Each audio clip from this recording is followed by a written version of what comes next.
பிகைமி சொந்தங்களுக்கு வணக்கம். இன்றைய காலநிலை பற்றி பார்த்தோமானால் வங்காள விரிகுடாவில் நிலை கொண்டுள்ள ஆழ்ந்த காற்றழுத்த தாழ்வு மண்டலம் தற்போது வலுக்குறைந்து காற்றழுத்த தாழ்வு மண்டலம் ஆகியுள்ளதாக வளிமண்டலவியல் திணைக்களம் அறிவித்திருக்கின்றது. இதன் காரணமாக இலங்கையில் பல பகுதிகளில் மழையுடனான வானிலை தொடரும் என வளிமண்டலவியல் திணைக்களம் மேலும் தெரிவித்துள்ளது. யாழ்ப்பாணம் மாவட்டத்தில் சில இடங்கள்ல 100 மில்லிமீட்டருக்கும் அதிகமான பலத்த மழை பெய்யக்கூடும் எனவும் எதிர்பார்க்கப்படுகின்றது. மேலும் கிளிநொச்சி, முல்லைத்தீவு, ரத்னபுரி, களுத்துறை, காளி, மாத்தறை, ஹம்மாந்தோட்டை, பதுளை மற்றும் கண்டி ஆகிய இடங்கள்ல மழை அல்லது இடியுடன் கூடிய மழையும் பெய்யக்கூடும்.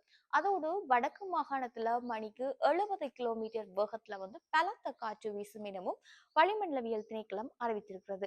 இதன் காரணமாக பொதுமக்கள் மிகுந்த அவதானத்துடன் செயற்படுமாறும் கேட்டுக் கொள்ளப்படுகின்றனர். இதுபோன்று இன்னும் ஒரு தகவலோடு உங்களை சந்திக்கும் வரையில் உங்களிடமிருந்து விடைபெறும் நான் டிலக்ஷி. தொடர்ந்து பிஹைண்ட் மீ மீடியாவோடு இணைந்திருக்கும்.